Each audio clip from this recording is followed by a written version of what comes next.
ফাইনালে আমাদের 8 মিনিটের প্রেজেন্টেশন দিতে হয়, যেখানে আমরা বিচারকদের সামনে আমরা প্রজেক্টটা পিচ করি।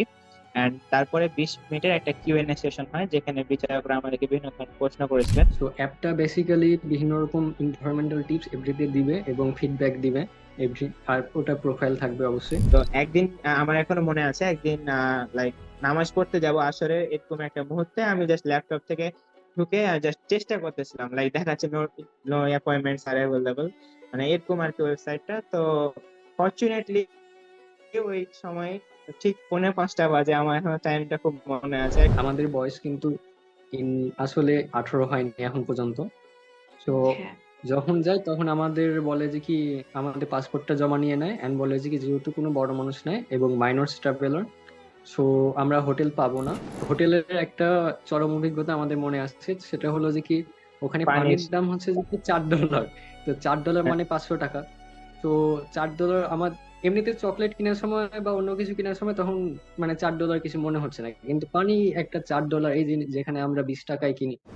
আসসালামু আলাইকুম, সবাইকে স্বাগতম জানাচ্ছি আমাদের আজকের ভিডিওতে আমাদের সাথে আছে নাসা কর্নার চ্যালেঞ্জ 2023-24 অংশগ্রহণ করা নটা বোরিং টিম। নটা boring team energy and environment ক্যাটাগরিতে সারা বিশ্বের মধ্যে দশম স্থান অধিকার করে ফাইনালে তাদের স্থান নিশ্চিত করেছিল। আমরা শুরুতেই তাদের পরিচয়টুকু জেনে নিব। তাহসিন ইলাহি, তুমি তোমার থেকে শুরু করতে পারো। জি, আসসালামু আলাইকুম। আমি মোহাম্মদ তাওসিন ইলাহি, নটে বোলিং টিম, এই টিমের টিম লিড হিসেবে দায়িত্ব পালন করছি। এবং আমি এবছর চাঁপাইনবাবগঞ্জের হরিমোহন সরকারি উচ্চ বিদ্যালয় থেকে এসএসসি 24 পরীক্ষায় জিপিএ 5 পেয়ে উত্তীর্ণ হয়েছি। Congratulations for that. এরপরে মাহাদি, তুমি বলো। আচ্ছা, আমি মাহাদি বিন ফেরদাউস, এবছর Natore gov boys high school থেকে এসএসসি 24 দিয়েছি। অ্যান্ড আমি এই নটে বোর্ডিং টিমের কোঅর্ডিনেটর হিসেবে দায়িত্ব পালন করেছি। আচ্ছা, ঠিক আছে। অপূর্ব। আমি নটা বোরিং টিমের ইনোভেশন অ্যান্ড হার্ডওয়্যার নিয়ে কাজ করেছি এবং আমি এবার Najipur government model high school Naogaon থেকে এসএসসি 2024 ব্যাচ। আচ্ছা, তো তোমরা সবাই হচ্ছে এসএসসি পরীক্ষার্থী, তোমরা মাত্র এসএসসি কমপ্লিট করলে, তো এত বড় একটা কম্পিটিশনে তোমরা পার্টিসিপেট করলে। এখানে নাসা কর্নার চ্যালেঞ্জে তোমাদেরকে একটা প্রেজেন্টেশন দিতে হয় ফাইনালে গিয়ে। ফাইনালটা মেবি খুব সম্ভবত, আমি যতদূর জানি যে 8 মিনিটের একটা প্রেজেন্টেশন ছিল এবং 20 মিনিটের হচ্ছে একটা কিউ এন্ড এ সেশন ছিল। সব মিলে কেমন গেল বলো, কেমন ছিল তোমাদের অভিজ্ঞতা? সবারই কাছ থেকে একটু একটু সো করে জানতে চাবো। ফাইনালে তাহসিন, তুমি বলো। হ্যাঁ। সো ফাইনালের অভিজ্ঞতাটা আসলে বেশ ভালো ছিল আর কি।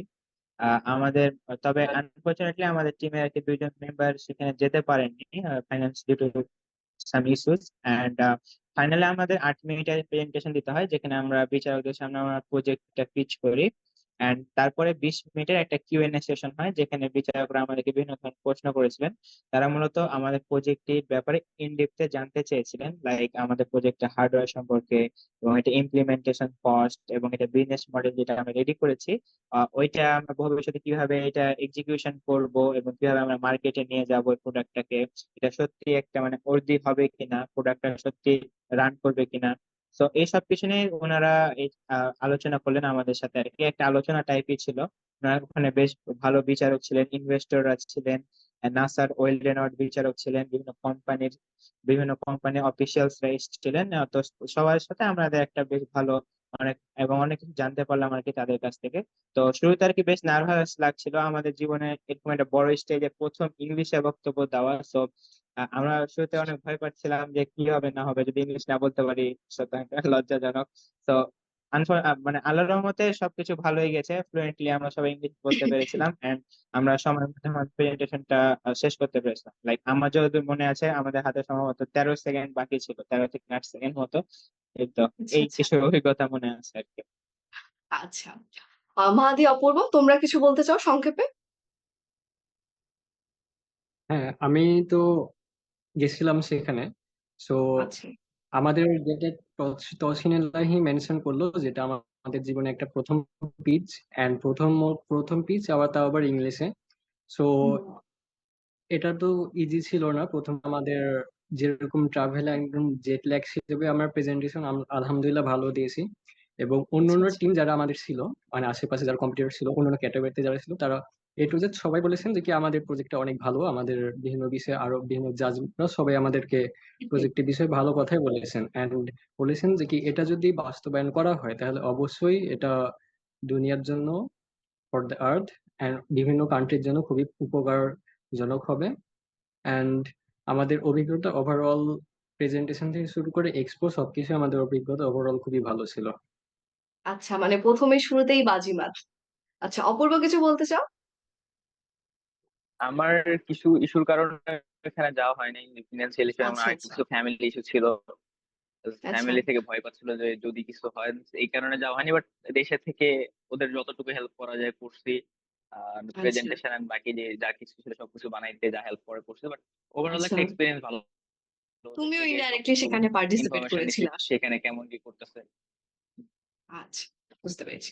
আচ্ছা, আমি এবার জানতে চাবো তোমাদের প্রজেক্টের নামটা কি ছিল, প্রজেক্টটা আসলে কি নিয়েছিল, আর তোমাদের এই প্রজেক্টটা করার আইডিয়াটা তোমরা কোথা থেকে পেলে, আসলে শুরুটা কিভাবে হলো? আচ্ছা, আমাদের প্রজেক্টের নাম হচ্ছে এক্সাম্যাক্স স্মার্ট রোড সেফটি বিস্ট। এই প্রজেক্টটা আমাদের মূলত কাজ করেছি বিভিন্ন যে রোড অ্যাক্সিডেন্ট সাধারণত হয়ে থাকে, and autonomous vehicle is so expensive for this country. এবং অটোনোমাস ভেহিকল কিন্তু আমাদের দেশের মতো বা সাউথ এশিয়ার যত রকম দেশ আছে বা আফ্রিকা, এসব দেশের রাস্তায় চলা কিন্তু উপযোগী না। সেখানে বিভিন্ন ইস্যু করে, তারপর আবার সবচেয়ে বড় প্রবলেম হলো ওটার দাম অনেক বেশি, যা সাধারণ মানুষ অ্যাফোর্ড করতে পারবে না। তাহলে কি এই গাড়ির সেফটি ফিচার, আপডেট গাড়ির সেফটি ফিচার থেকে কি আমরা পোর কান্ট্রি বা থার্ড ওয়ার্ল্ড কান্ট্রি বা এরকম দেশের মানুষেরা কি বঞ্চিত হব? অবশ্যই না। এই জন্য আমরা এই জিনিসটা মাথায় আনলাম। আমাদের আইডিয়াতে আছে মূলত আমরা রাস্তাঘাটে যত রকম অ্যাক্সিডেন্ট দেখি এবং যত রকম ইস্যু আমরা দেখে থাকি, যে অ্যাক্সিডেন্ট হওয়ার পিছনে যত রকম রিজন, ওই রিজন গুলো আমরা দেখে এখান থেকে মেনলি আইডিয়াটা আসে। দেন আমরা টিম আকারে ডিসাইড করি যে এর প্রথমত আইডেন্টিফাই করি যে কি what is the problem, what is the reason behind road accident. Then আমরা ডিসিশন নিই যে কিভাবে এই জিনিসটা প্রিভেন্ট করা যেতে পারে। সেখান থেকে আমরা বিভিন্নভাবে বিভিন্ন রকম ফিচার ওটা কম বেশি করার মাধ্যমে, বিভিন্ন জনের কাছ থেকে পরামর্শ নেওয়ার মাধ্যমে, বিভিন্ন টেক ইন্ডাস্ট্রিজের থেকে পরামর্শ নেওয়ার মাধ্যমে আমরা একটা ফাইনাল ডিসিশনে পৌঁছাই যে আমাদের গাড়ির সেফটি ফিচারটা এভাবে এভাবে হবে, অ্যান্ড এটা টেকনোলজি এরকম হবে এবং এটা এভাবে কাজ করবে। সো এখানে বেসিক্যালি আমাদের বিভিন্ন সিস্টেম নিয়ে কাজ করে, তার মধ্যে একটা হলো যে কি ড্রাইভার বিহেভিয়ার মনিটরিং অ্যান্ড গাড়ির over speed monitoring after accident এর পর, কিছু বিভিন্ন ফিচার লাইক যদি অ্যাক্সিডেন্ট হয়ে যায়, অ্যাক্সিডেন্ট হওয়ার পর সেটা সাথে সাথে একটা নোটিফিকেশন SOS আর কি ন্যাশনাল হেল্পলাইনে পাঠিয়ে দিবে, যাতে তারা খুবই দ্রুত আমাদের কাছে এসে গাড়ি অ্যাক্সিডেন্ট যেখানে হয়েছে সেখানে এসে রেস্কিউ করে। কারণ অনেক সময় ওটা জানানো পসিবল হয় না, কারণ অনেক সময় রুরাল এরিয়াতে অ্যাক্সিডেন্ট করলে সেটা আশেপাশে মানুষ বুঝতে না পারলে বা অনেক সময় যারা আশেপাশে থাকে তারা কিন্তু জানে না, এটা একটা ইস্যু। দেন ড্রাইভার বিহেভিয়ার মনিটরিং, লাইক কেউ যদি ড্রিঙ্ক অ্যালকোহলিক থাকে বা ডিজিনেস ফিল করে, ড্রাউজিনেস ফিল করে, অথবা ফোনে কথা বলে, যার কারণে হুম মূলত অ্যাক্সিডেন্ট গুলো হয়ে থাকে, এটাও একটা কারণ। তারপর হচ্ছে যে কি লো ভিজিবিলিটি লাইক ফগি ওয়েদার, অথবা আহ যে কোনো ব্যাড ওয়েদারের কারণে কিন্তু লো ভিজিবিলিটি একটা থাকে, যার কারণে গাড়ি কিন্তু সামনে দেখতে পায় না। এমন সময় অনেক সময় হয়তো বা গাড়ি খাদে ফেলাই দিতে পারে, অথবা সামনে কোনো গাড়ির সাথে ধাক্কাও লাগতে পারে, তখন একটা অ্যাসিস্ট্যান্ট করবে। অ্যান্ড হাইলাইট, হাই বিম, লো বিম, এটাও একটা ইস্যু, যেটা আমাদের অটোমেটিক আর ম্যানুয়াল দুইটাই আছে। তো গাড়ির ড্রাইভার যদি মনে করে যে কি সে অটোমেটিক রাখবে, তাহলে সেটা হাই বিম লো বিম ওটা অটোমেটিক কন্ট্রোল হবে, যাতে সামনের যে গাড়ি আসছে ওই লো বিমের কারণে যাতে ঝলসে না যায়। চোখ যখন ঝলসে যাবে তখন কিন্তু ওই গাড়িটা আনফরচুনেটলি অন্য জায়গাতে বা সেই গাড়িতে হিট করতে পারে। অ্যান্ড আমাদের ওভারঅল একটা অ্যাপ ছিল। সো অ্যাপটা বেসিক্যালি বিভিন্ন রকম ইনভারমেন্টাল টিপস এভরিডে দিবে এবং ফিডব্যাক দিবে এভরি, আর ওটা প্রোফাইল থাকবে অবশ্যই। অ্যান্ড এটা হচ্ছে সাবকনসিয়াসলি মানুষের অ্যাওয়ারনেস রিচ করবে প্রতিদিন, এনভায়রনমেন্টাল টিপস দিবে যাতে মানুষেরা গাছ লাগাতে, এনভায়রনমেন্ট বাঁচাতে, এনার্জি বাঁচাতে এগিয়ে আসে। এবং মান্থলি একটা ফিডব্যাক দিবে যে আপনার গোটা মাসে এই এই ভুল হয়েছিল ড্রাইভিং করতে, যে সো আপনার অবশ্যই এই ভুলটা শুধরানো উচিত। এছাড়া আরো অনেক ফিচার আছে। তো আচ্ছা আচ্ছা, একসাথে অনেক কিছু। এত কম বয়সে আসলে তোমরা এত বড় একটা প্রজেক্ট তৈরি করে ফেলেছো, এবং আমি শিওর যে তোমাদের এই প্রজেক্টটা এত ভার্সেটাইল অ্যাপ্রোচের জন্যই তোমরা এত বড় একটা কম্পিটিশনে যেতে পেরেছো। আচ্ছা, তোমরা তো আমার মনে হয় তোমরা এক একজন এক এক প্রতিষ্ঠানের, তোমাদের মধ্যে নেটওয়ার্কিংটা আসলে হলো কিভাবে? কিভাবে চেনা জানা হলো নিজেদের মধ্যে? কিভাবে দল গঠন করলে তোমরা? আচ্ছা, এটা তো বেসিক্যালি আমি আমরা বাংলাদেশে যত রকম কন্টেস্ট হয়ে থাকে, like robotics contest, innovation contest অথবা বিজ্ঞান মেলা যেটা আমরা মূলত বলে থাকি, সো আমরা তিনজনই এখানে যারা আছি এবং বাকি যারা আছে সবাই এরকম বিভিন্ন রকম বিজ্ঞান মেলা যে যে থাকি। সো এইভাবে বিজ্ঞান মেলা যেতে যেতে আমরা প্রথমত একটা টিম গঠন করি, যেটা আমরা নাম দিয়েছিলাম আর রায়ন বা robotics research innovation network. So এটার পর থেকে আমরা যখন মেম্বার নিই, বিভিন্ন জনের সাথে পরিচয় হয় হয় আমরা তখন টিমটা এক্সপ্যান্ড করা শুরু করি। তখন এক্সপ্যান্ড হয়, আমরা একদিন ডিসিশন নিই, লাইক তহসিন এলাহি আমাদের কাছে এসে বললো যে কি এরকম একটা কন্টেস্ট আছে, তো এরকম আমাদের যাওয়া যায় কিনা। তখন আমরা বললাম হ্যাঁ অবশ্যই যাওয়া যায়। এরপর থেকে আমাদের টিমে তখন পাঁচজনই ছিল, না একজন, সরি 6 জন ছিল। সো একজন একটু মানে উনার এজ আসলে বেশি, উনার 18 বছরের বেশি। সো উনি পারবেন না। তার বাদে আমরা যারা আছি এবং আমরা ডুয়েট থেকে একজন ভাইয়া পরিচিত আছে আমার, এই জন্য আমরা সবার সাথে ডিসিশন মানে মত বিনিময় করলাম যে এ ভাইয়া এরকম বিষয়, এ ভাইয়াও এরকম এরকম কন্টেস্ট করেছে অনেক জায়গাতে, দেশে বিদেশে, ইন্টারন্যাশনাল ন্যাশনাল বিভিন্ন ভাবে। সো এরকম করা যায় কিনা, এনারই মেন্টর হিসেবে নেওয়া যায় না কিনা। তারপর আমরা ওনারে মেন্টর হিসেবে নিই অ্যান্ড আমরা এভাবে টিম আপ করি, এভাবে আমাদের যাত্রা আর কি শুরু হয়। তারপর আমরা মেইনলি দূরে দূরে থাকলেও আমরা কিন্তু নেটওয়ার্কিং এর মাধ্যমে, লাইক বিভিন্ন সময় রাত্রি জেগে আমরা গুগল মিটে থেকে আমরা বিভিন্ন রকম কাজ করেছি, বিকজ এটা পুরোটাই ভার্চুয়াল জিনিস, সাবমিশন ছিল। সো এক একজন এক এক পার্টের দায়িত্ব সামলাইছে, এক একজন এক এক ভাবে কাজ করে, তখন আমরা এগিয়ে নিয়ে গেছি। এন্ড শুধু এটাও না, আমরা যখন কনরেডে ইনোভেশন সামিটে গিয়েছিলাম, তখন আমরা তো না হয় এক একজন এক এক জেলার, তাও তো খুব বেশি দূরত্ব না। তখন আমরা দেখেছিলাম যে কি ইনোভেশন সামিট এক একজন এক এক দেশ থেকে, even United kingdom and China থেকে কন্টেস্ট, তারপর কানাডা অ্যান্ড আমেরিকা থেকে, এরকম একাধিক দেশ থেকেও টিম আপ হয়েছিল, হাইব্রিড টিম হয়েছিল। আচ্ছা, সেখানে আমাদের জেলা তো অল্প কিছু দূরত্বের ব্যাপার মাত্র, তাই না? জি জি। এক্স্যাক্টলি। আচ্ছা, তোমাদের রাউন্ড গুলো সম্পর্কে জানতে চাচ্ছি। প্রতিযোগিতায় যে রাউন্ড গুলো তোমরা ফেস করেছো সবাই মিলে একসাথে, সেগুলো একটু তোমাদের কাছ থেকে জানতে চাবো আমি। আচ্ছা, তো রাউন্ড গুলো যদি বলতে হয়, মূলত 4টা রাউন্ড আছে। তো শুরুতে প্রত্যেক বছর অগাস্টে শুরু হয়, যেটা সেটা রেজিস্ট্রেশন। তো রেজিস্ট্রেশনের শুরুতে আপনাকে একটা ভালো দল গঠন করতে হয়, এন্ড এটা বলে রাখা ভালো, আমাদের যে এই কম্পিটিশনটা, এখানে আমাদেরকে একটা টিম বাট একটা স্টার্ট আপ হিসেবে নিজেদেরকে ইন্ট্রোডিউস করতে হয়। লাইক এখানে আমরা যারা ধরেন আছি, সেখানে যে টিম লিড, সে সিইও থাকবে, একজন সিটিও থাকবে, কোম্পানির সিএসও থাকবে, এরকম করে স্টার্ট আপ হিসেবে আমাদেরকে ইন্ট্রোডিউস করতে হয়। লাইক আমাদের কোম্পানি রিসার্চার থাকবে, কো ফাউন্ডার থাকবে। তো এরকম করে আমরা আমাদের দলটা আর কি সাজালাম, এবং আমাদের যারা আমাদের বিভিন্ন টিমে যারা মেম্বার আছে, আমরা একে অপরের যে দায়িত্ব এগুলো বুঝে নিলাম আর কি। যেমন নাদিম আমাদের সিইও এর পদ সামলায়, মাহাদি যেমন সিটিও এর পদ সামলায়, এরকম। তো এরপরে ফার্স্ট স্টেজটা হচ্ছে রেজিস্ট্রেশন। এখানে আপনাকে একটা ভালো স্টার্ট আপের মতো দল করতে হবে। এরপর সেকেন্ড স্টেজ, এটা হচ্ছে বলা হয় লিন ক্যানভাস রাউন্ড।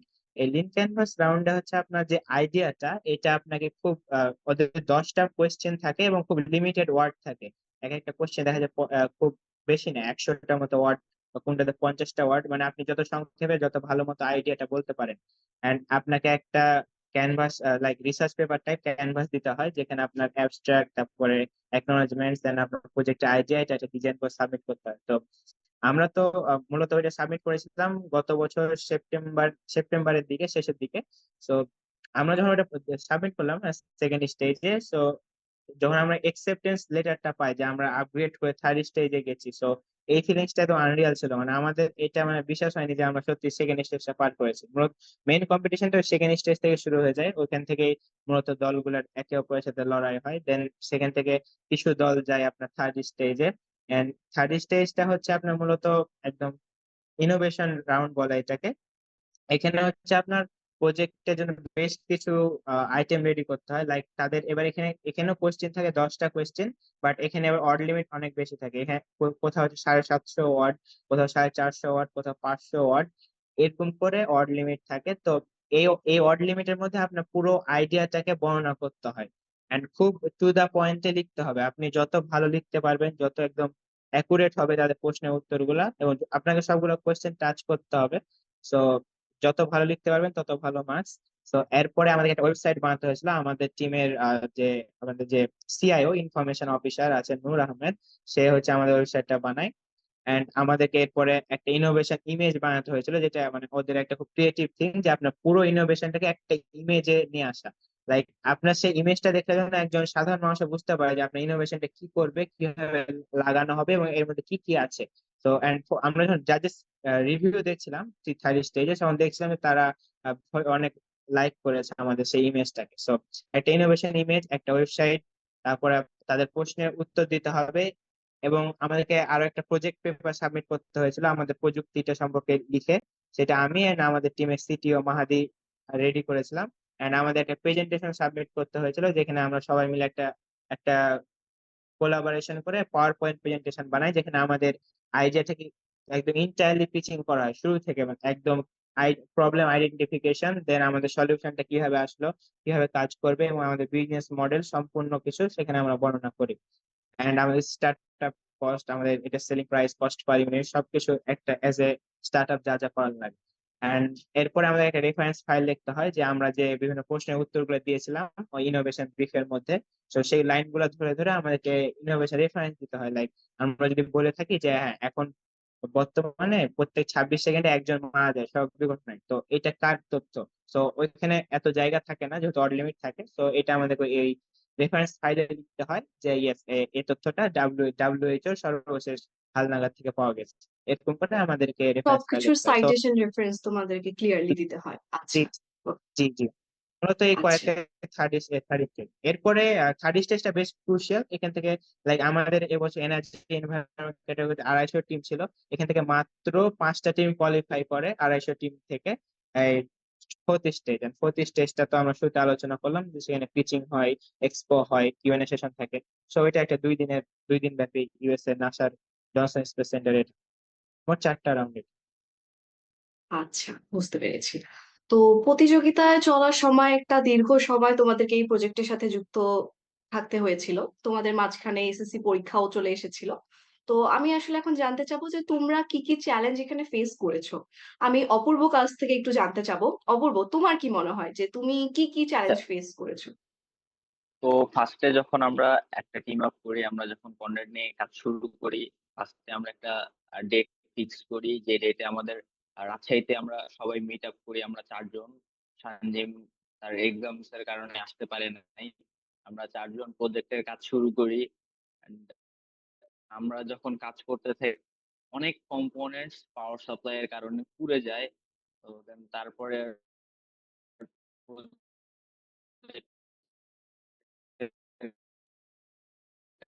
ওইভাবে আগানো সম্ভব। 3D এর সাথে অ্যানিমেট মিলে ফাইনালি যখন আমরা যাওয়ার আগে ফান্ডিং এর জন্য একটা প্রবলেম হয়েছিল। আমরা অনেক জায়গায় ফান্ডিং এর জন্য অ্যাপ্লিকেশন করছিলাম, বাট সব জায়গা থেকেই আমাদের কোনো রেসপন্স করে নাই। এইগুলো মানে অ্যাকচুয়ালি বাংলাদেশ থেকে এইরকম একটা কম্পিটিশনে পার্টিসিপেট করলে অনেক রকম চ্যালেঞ্জের সম্মুখীন হতে আমাদের হইতেছে।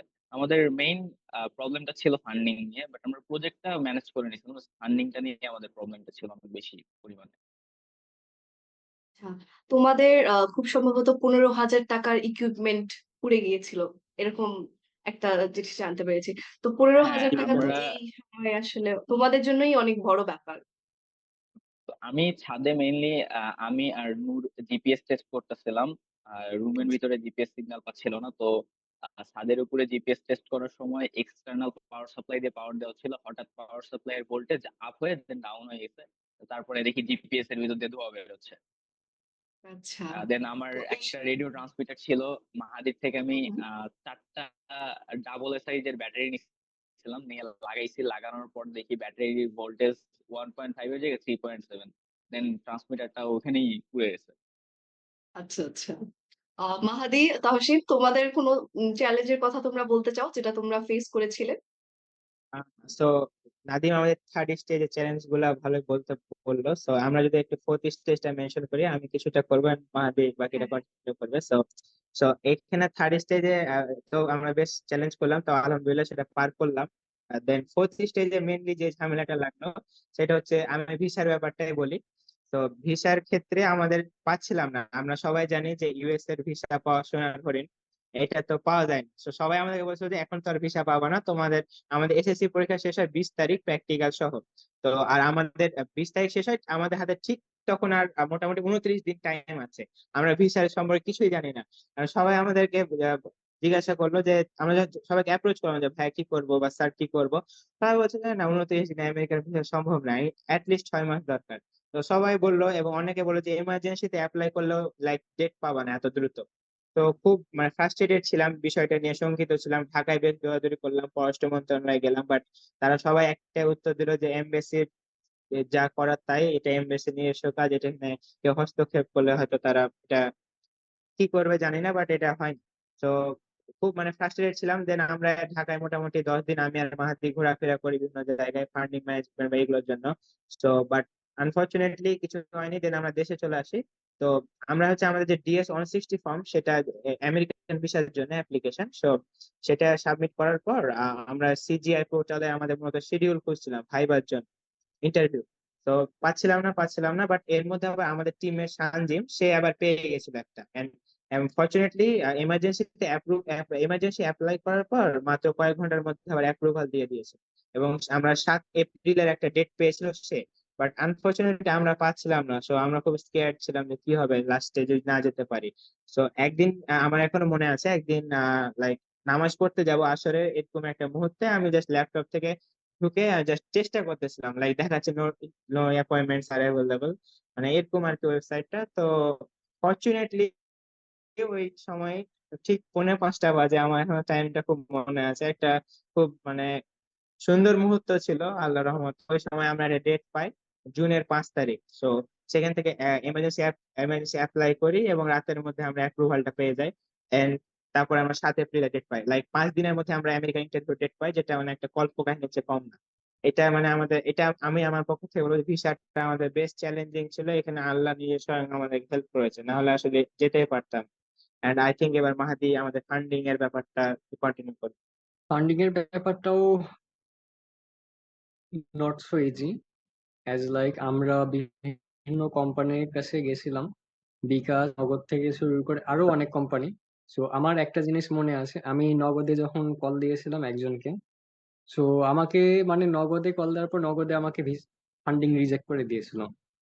তো এরপর আমরা বিকাশ থেকে শুরু করে বিভিন্ন রকম কন্টেন্ট ক্রিয়েটর থেকে শুরু করে তো শেষমেশ ওরা ওইভাবে ফান্ডিং ম্যানেজও করতে পারেনি। সো আমরা আইসিটি ডিভিশনেও দৌড়াদৌড়ি করছিলাম। সো ওরা প্রথমে দিতে না চাইলো, পরে বলে যে কি এটা দেওয়া যাবে, কিন্তু ওটা আপনাদের যে ওদের যে প্রসিডিওর, তো সেই হিসাবে বাজেট পাস করতে নাকি 3 মাস টাইম লাগে। তো উনারা বললো যে কি এখন তো দেওয়া পসিবল না, তো আপনারা নিজেরা ধার করেন বা যেভাবে হোক। তো আমরা ধারই করছিলাম, ধার করে যান।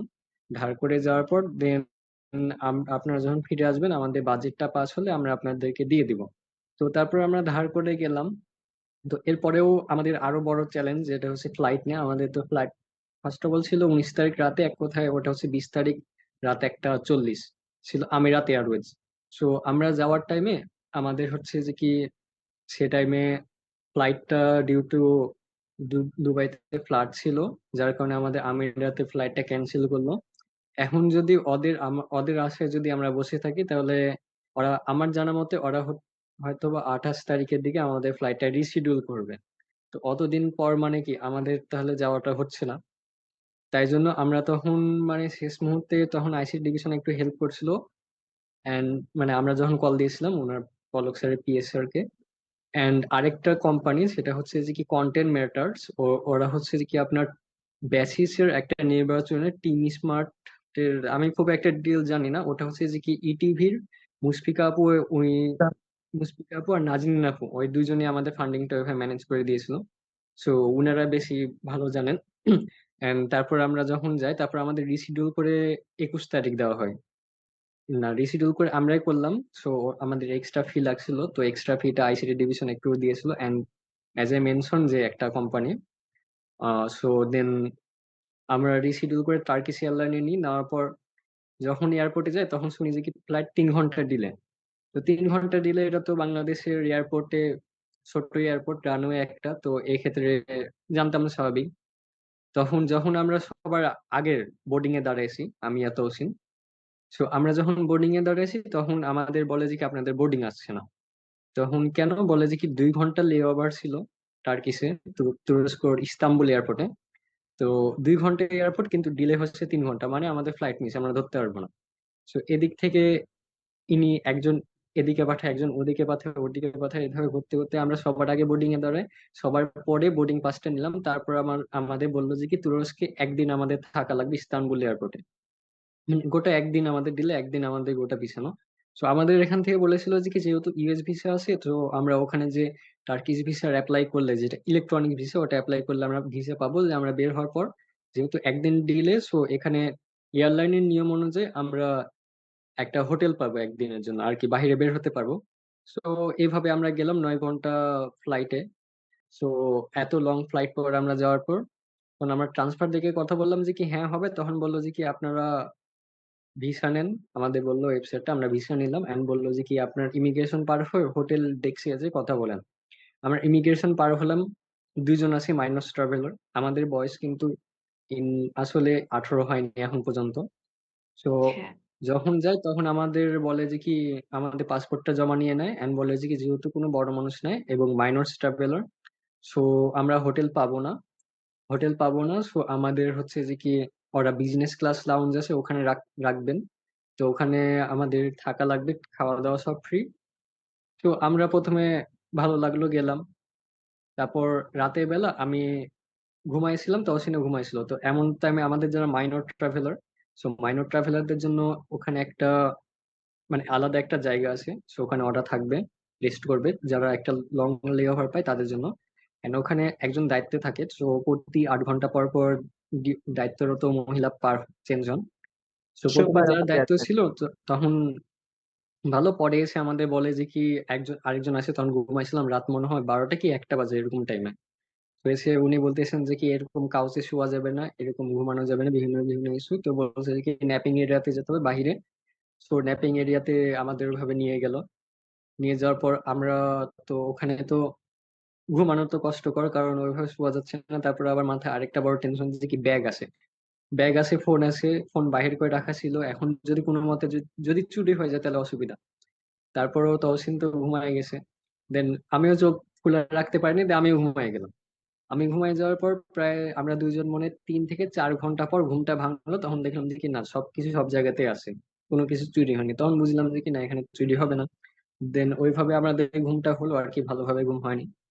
দেন আমরা সকালবেলা আবার লাউঞ্জে আসলাম। দেন আমাদের আবার ফ্লাইট দুপুরে, দুপুরে ছিল মনে হয়। দেন আমরা আবার বারো 2টার দিক। ঘন্টা 13 ঘন্টা ট্রাভেল করে গেলাম।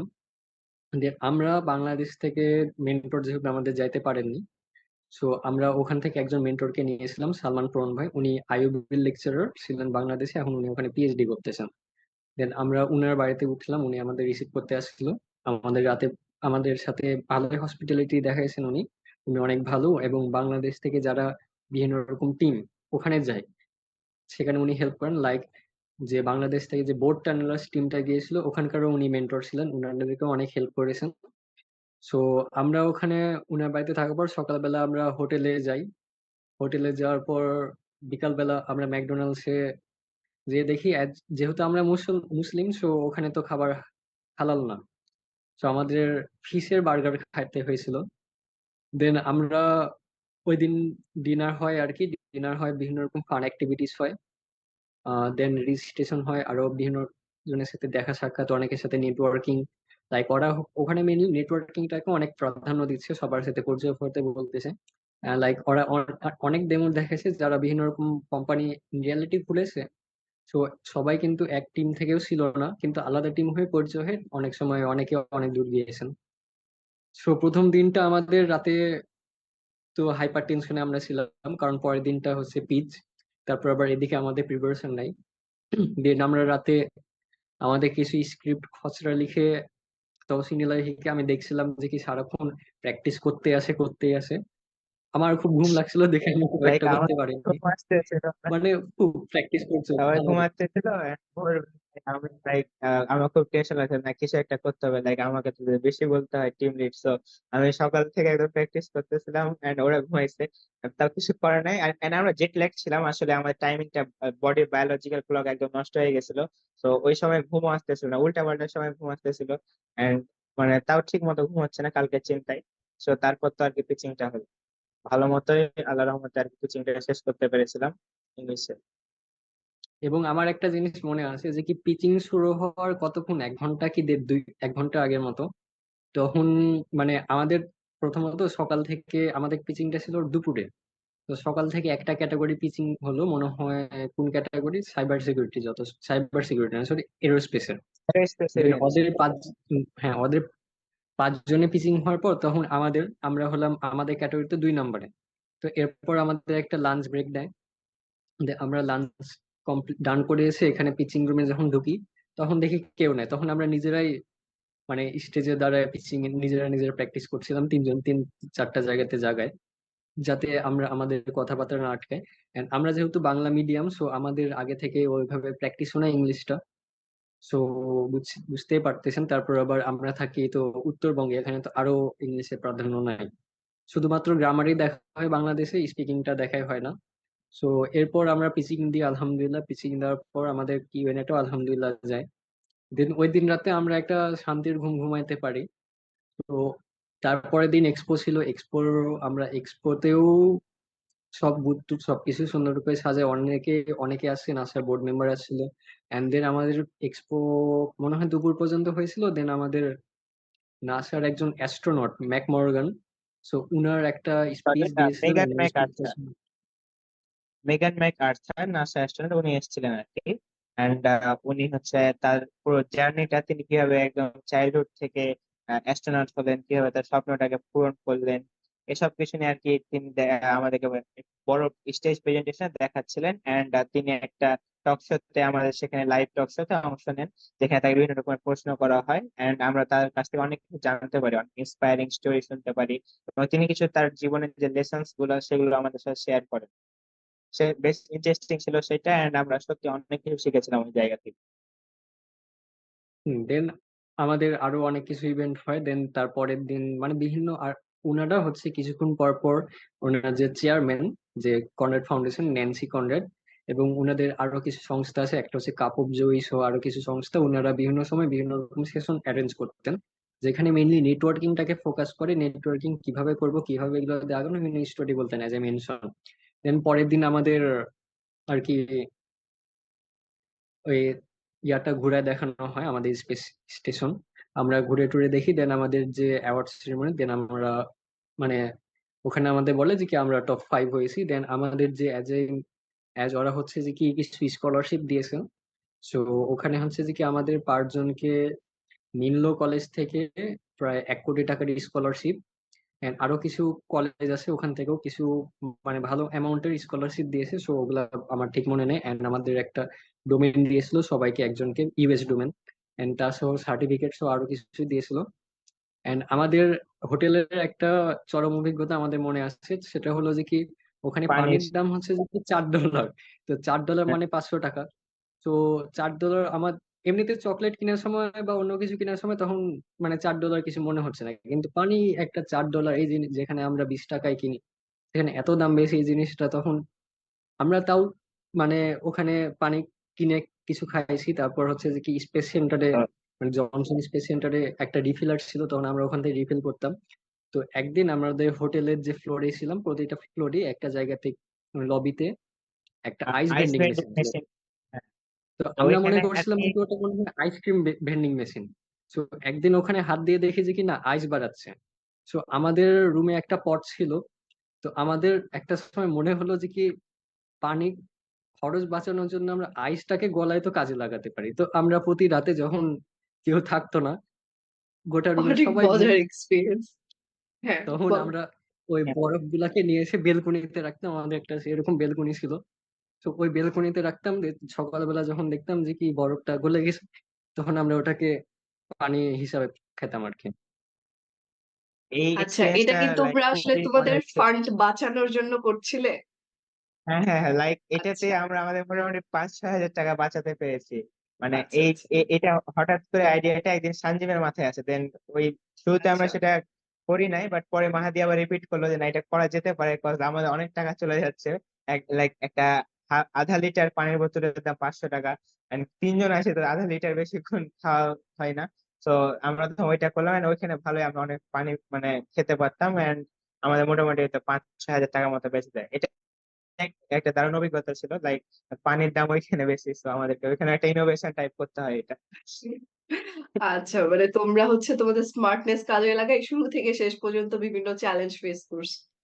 বেশ ভালো। লাইক হ্যাঁ, ওইটা রিয়েল লাইফ তো একটা চ্যালেঞ্জ ফান্ডিং ওইখানে আমরা শেষ করলাম। হুম, ফান্ডিং নিয়ে আমার আর মাহাদির আরেকটা ভয়ানক একটা অভিজ্ঞতা আছে।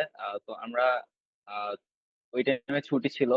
আমি আর মাহাদি আমাদের জুনায়েদ আহমেদ পলক স্যারের সাথে দেখা করতে যাই স্যারের বাসায়।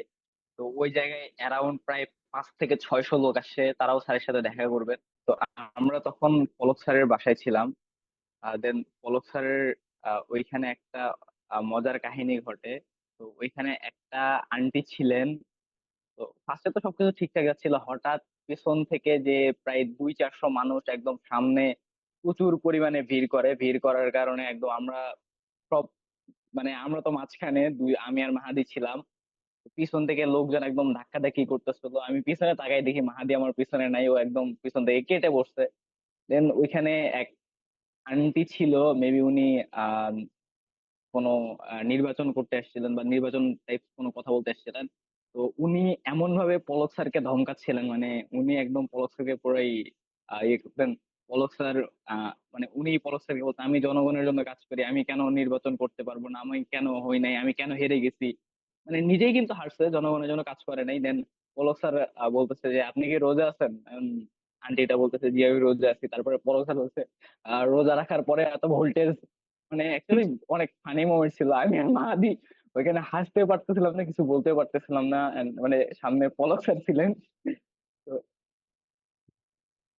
তো এইটা অনেক বুঝতে পেরেছি তোমাদের অনেক ফানি ফানি একটা মোমেন্ট এক্সপিরিয়েন্সও ছিল। হয়ে গেছে অলরেডি।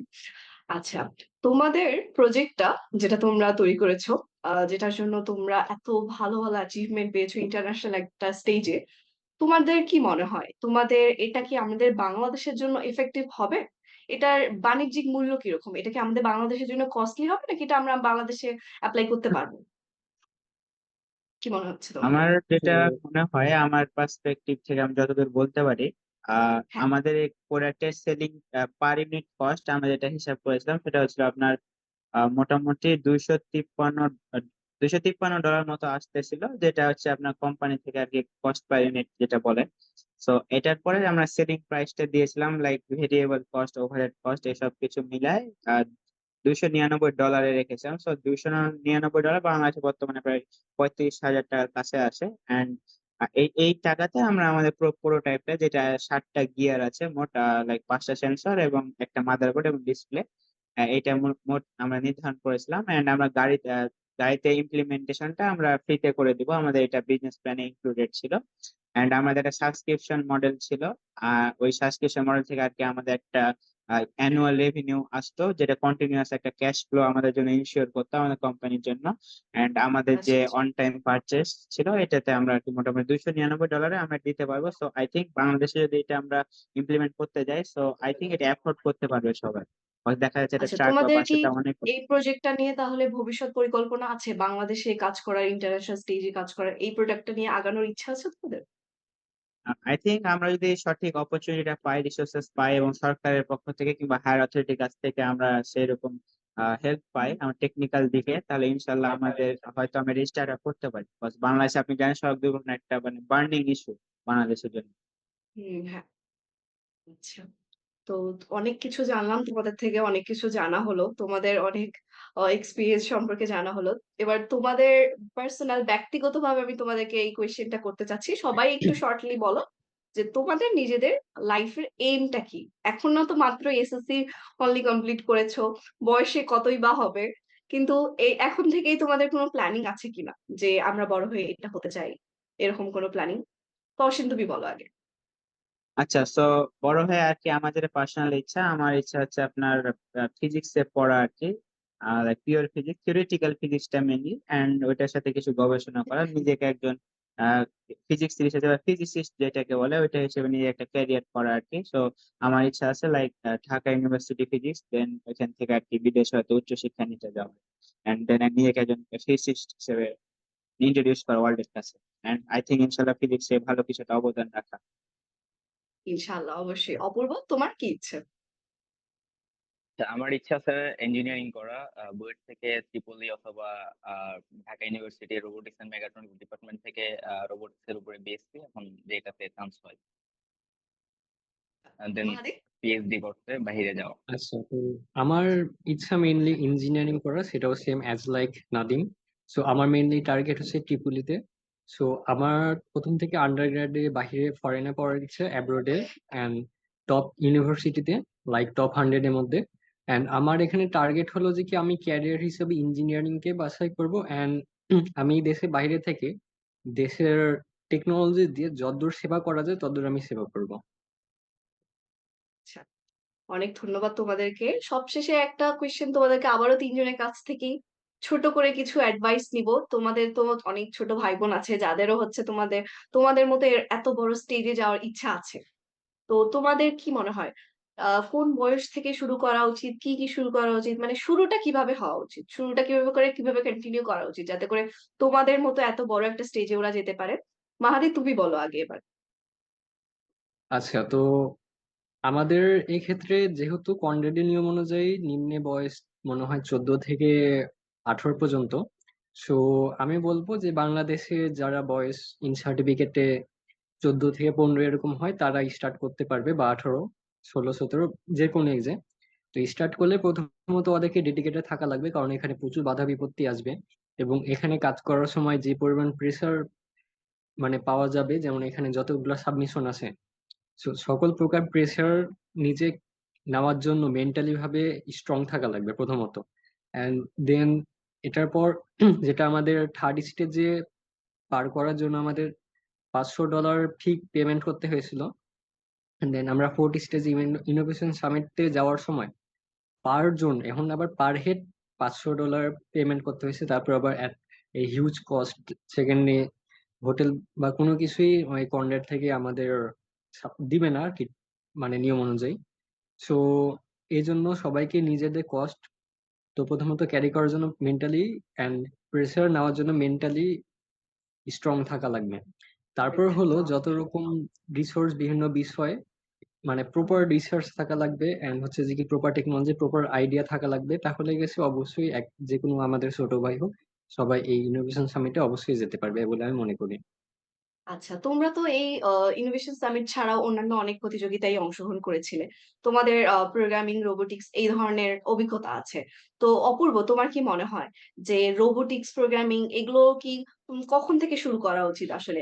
আমরা তো পড়াশোনা, গতানুগতিক যে পড়াশোনায় সাধারণত বইয়ের যে পড়াশোনা ওটা তো নিশ্চয়ই এটার জন্য যথেষ্ট না, তাই না? এটা তো হচ্ছে আমাদেরকে আরো এক্সট্রা ভাবেই নিজে থেকেই শেখা উচিত।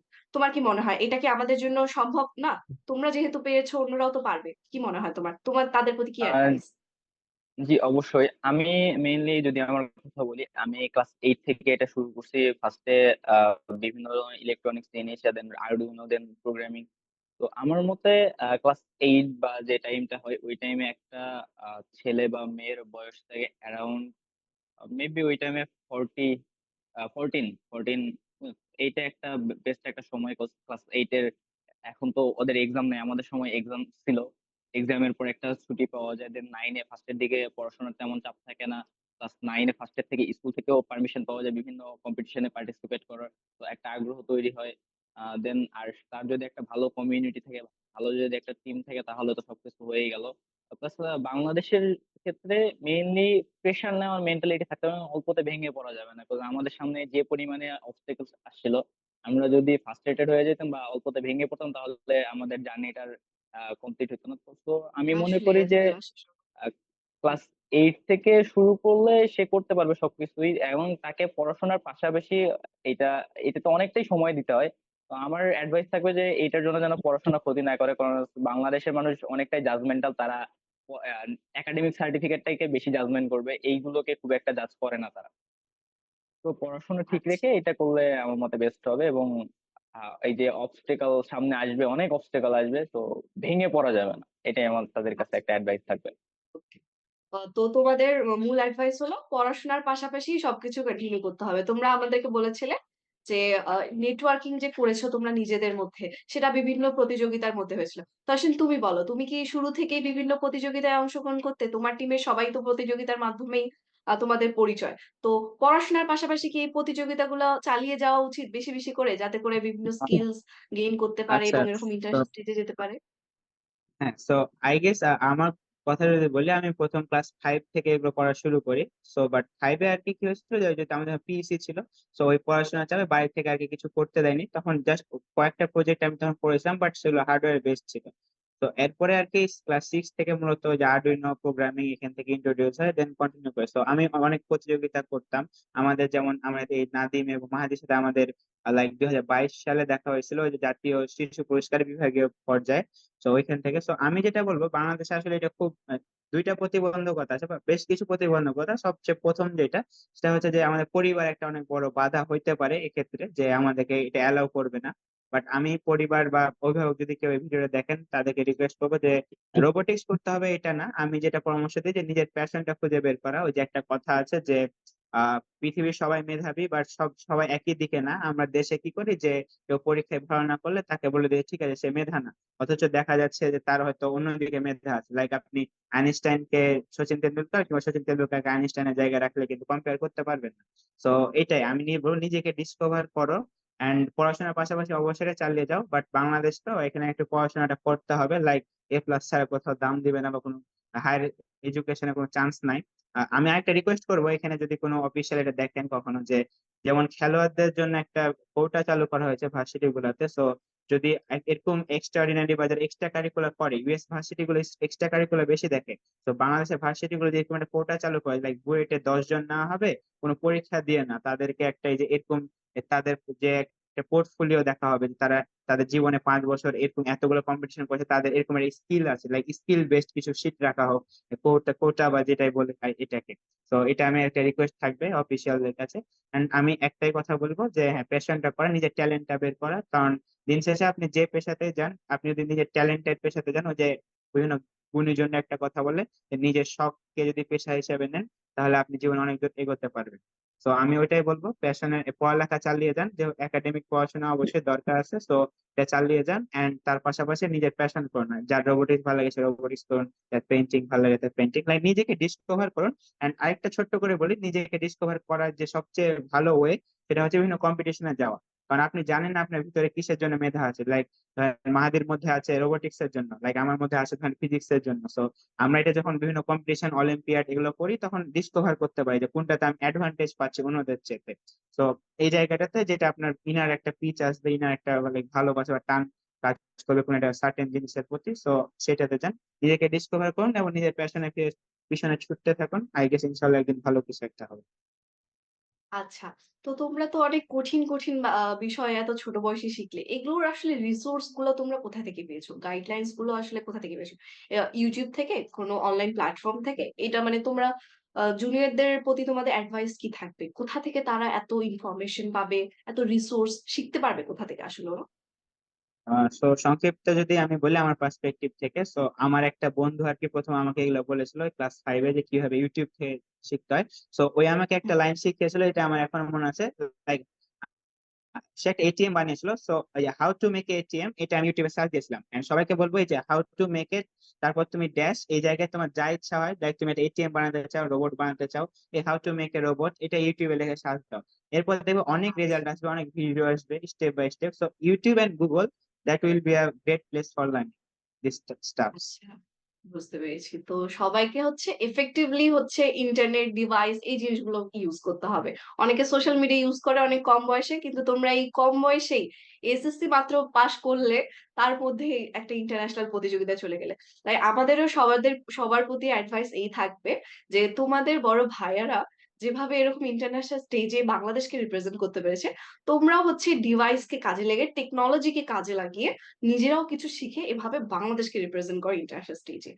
তোমাদের সবাইকে অনেক ধন্যবাদ, নট আ বোরিং টিম। তোমাদের সাথে আজকের আড্ডায় অনেক ভালো লাগলো, অনেক কিছু জানতে পারলাম। ইনশাল্লাহ আমাদের অডিয়েন্স এখান থেকে অনেক কিছু জানতে পারবে, শিখতে পারবে, এবং ভেরি সুন হয়তো আমরা আরো বড় বড় ইন্টারন্যাশনাল স্টেজে আমাদের বাংলাদেশ থেকে অনেক অনেক টিম দেখতে পারবো।